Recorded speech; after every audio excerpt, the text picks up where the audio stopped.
Decided to quit my high paying job and I started this as my passion, my hobby to a business. Hello everybody, I am Saket GOP and today's video is very special.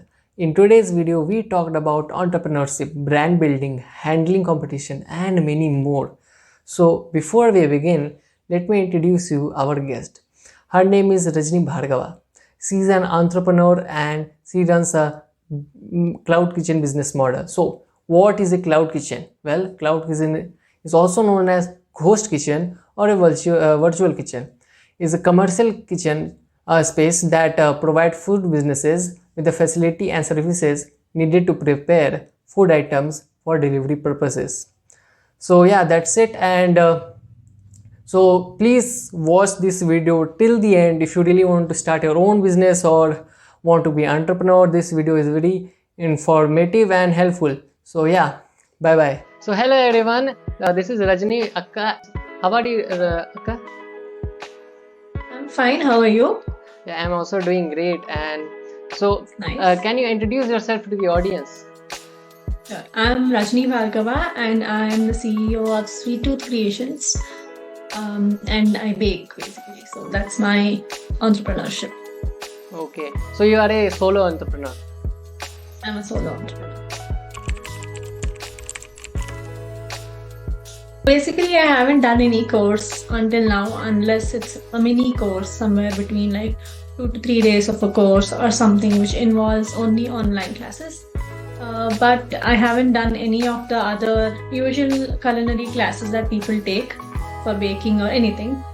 And it started as a passion since when I was in 8th or 9th. I've been baking since my childhood, but then it never grew to be a business how it is as of now. In the past, only in the later days it started off like this. And I started my business in 2020, but it was only a small startup and it was nothing great. It was just a hobby kind of a thing. Whoever used to ask me what do I bake and stuff, I used to tell them and they used to order. And in 2 years back, I joined a company after my graduation basically. And the graduation was also not really into what I'm doing right now. And I had joined a travel and tourism company, but I left that company for this because it was too much pressure and I couldn't take it. It was not what I was looking for. So I decided to quit my high paying job and I started this as my passion, my hobby to a business. So it's been going on since 1.5 years now. It's doing great. Oh, that is great. Before we move to second question, you talk about some online courses you learned. Yeah, what are the courses and from where? Oh, those were just some miniature courses, like how you usually get on Instagram ads, right? Like so and so courses are there, like 2 to 3 days of course, and it's only for 500 or 700 or anything that was basically only for something very specific. Like either they used to only teach you how to do festive cakes, like mini tea cakes, like pista cake or mawa cake, something like that. Those were the mini courses that I took initially I've always learned it from YouTube. So when I kind of got to know all these kind of courses, I started signing up saying why not? Like I would get some kind of exposure.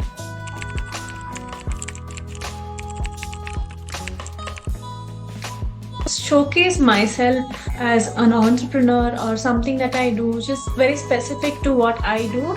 That's why I have Instagram. And on Instagram, there are a lot of bakers who make so many other things as well. Like some people are specified in cupcakes, or some people are specified in regular cakes or customized cakes, something like that. But I'm into nowadays, I'm into wholesale.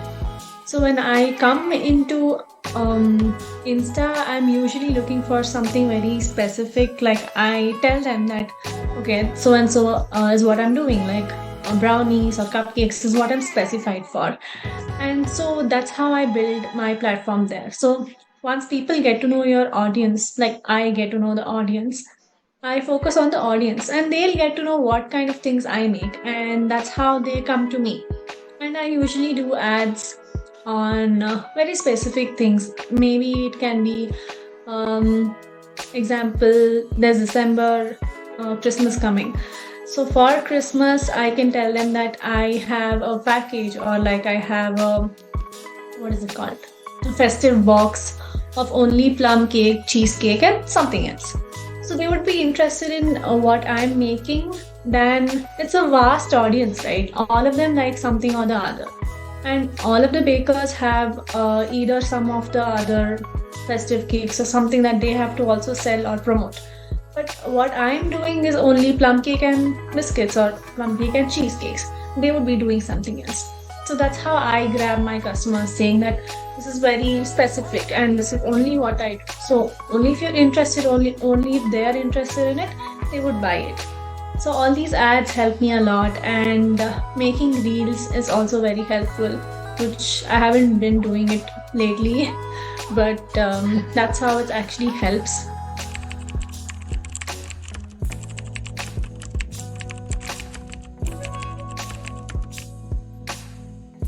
Usually the customers either come through Instagram or it's by word of mouth. Until now, 80% have come from word of mouth and 20% is through Instagram, because I haven't reached out as much as I said previously. So once they do, I prefer to give them either a discount in the beginning or I give them a free.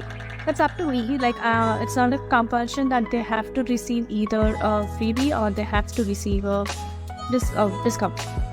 I don't tell them either. So when they receive something which is a freebie, or when they get to know it's a discount, they'll be happy to know that, okay, so for the first time customer, it's something like this, and they are happy with it.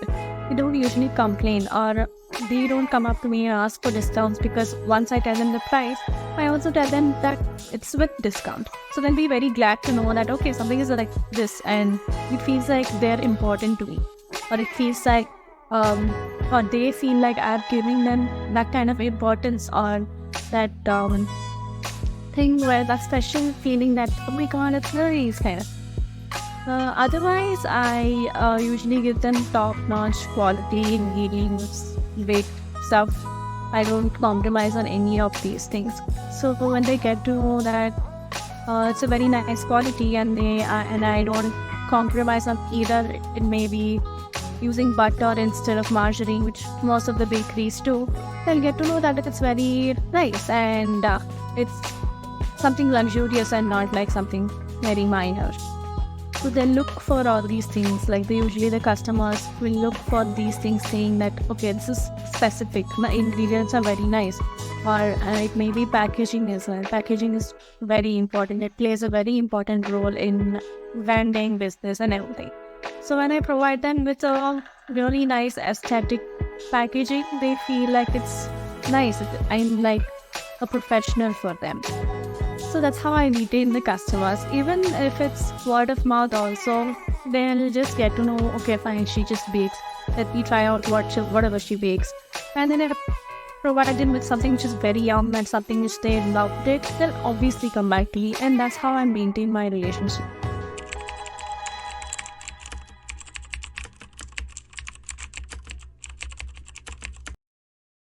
So yeah, juggling between baking, juggling between making an accounts of all of those things, and the regular daily life that I am in is actually a really tedious task, if not difficult. It's not difficult, it's just tedious. There's so many things. Once I receive an order, then I have to process it. I have to get to know. I have to book a slot for that, and then once they confirm the order, I have to keep it locked, and then make in a timing situation wherein it doesn't get collided with someone else's order. Calendar, and I note down all the dates. I note down the recipes or whatever it is, according to whatever the customer's needs. And then once I provide the delivery to them, and then is when I make all the accounts. So that's how I do basically, and I presently don't have anyone for that, and I only have to manage all of these things. So I also have to manage social media for this, and that's why it's on hold. And I am I only usually deliver the products to them sometimes if they're nearby, like 5 kilometer radius. I'll only provide it to them. If not, then it's usually done so. So that also I have to make an account of in my accounts or in my calendar saying that so and so are the details. So that's how I do.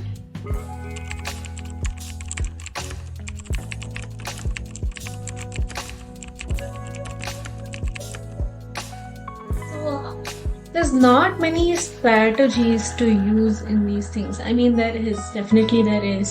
But say in a kilometer radius of 5 to 10, then okay, just 2 to 5.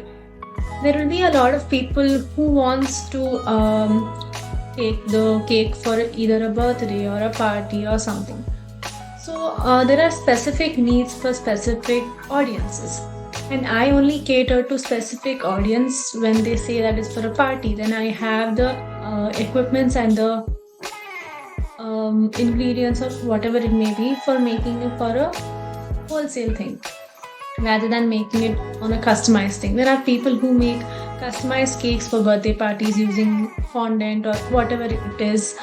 They may use anything fancy and make it very colorful on their cakes, and that will be expensive, and that requires a lot of time and patience, which is not really my piece of cake. Because I don't usually have that kind of patience to sit and manufacture that kind of a product which is suitable for a personalized cake and use fondants. So I am into the audience, and my audience is basically when I provide them for a party. Say there are 36 people or 40 people, I provide them all the 40 cupcakes. And it doesn't require a lot of time for me because I have the equipments for it and the expertise for it. So that's how I cater to them. That's what my audience are. So it's not that difficult for me when I have to choose someone, because they will know whom to contact to when they say that it's for a party. Okay, then there's sweet tooth creations that I can go to, so that they'll provide me for a wholesale rate, or they'll provide me for a lot of cupcakes or cakes or anything like that. That's how I am. And I also am very specific in the, either it may be brownies or cheesecakes.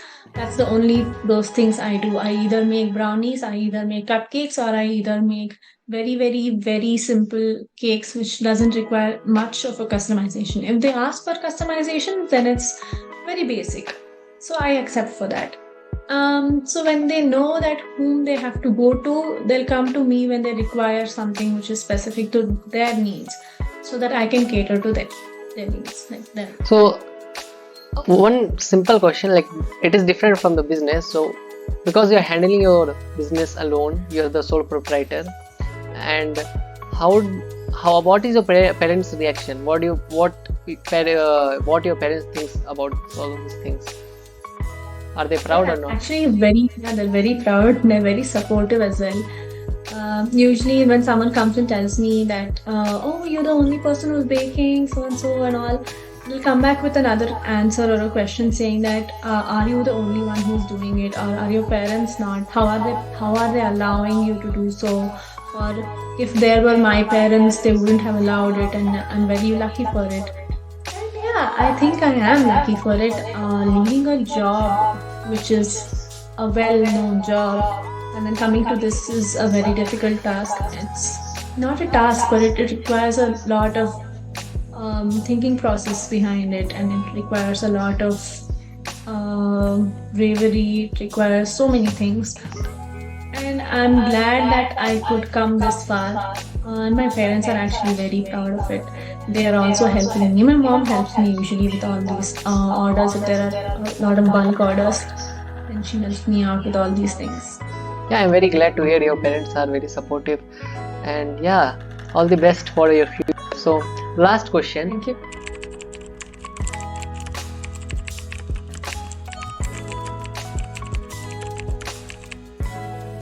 There will be a lot of new products coming up, which is definitely not going to be anything related to huge cakes and all of those. But I'm basically focusing on a large number of quantity rather than the quality of like the big ones. So many of them, I want to basically focus on either providing it to a cake store, not a cake store, like cafes or all of those wholesale kind of things, basically wholesale. And then I also will bring up a new product, which is I'm already bringing up new products, which is unique to what I prefer, what I think. So that is the most thing where you stand out, where a company stands out, saying that okay, this is very unique to something which other person doesn't provide. So that's what I'm going to do in the future as well. And there's going to be a lot of upcoming, either it may be shops, I'm thinking of it too. So that's how I'm going to expand. There will be expansions in another year or two. So it was nice meeting you, Akka, and yeah, please can you say subscribe to my viewers? Subscribe to Saket's YouTube channel. He's doing an amazing job. So support him. Thank you. And if you guys in Bangalore, please support her business and go and check it out her Instagram. I will put in here. And yeah, Yes. go and check out her business, the Sweet Tooth. Sweet Tooth Creations, and it's located near Sakarnagar. Nagar. So yeah, that was for the video. So yeah, bye bye guys. And yeah, that is for the today's video guys. And if you really thought this video was informative and helpful, so please like this video and subscribe to my channel. I am aiming 10k subscriber this year, so please help me to reach that, and you're the only hope. Until now, bye bye.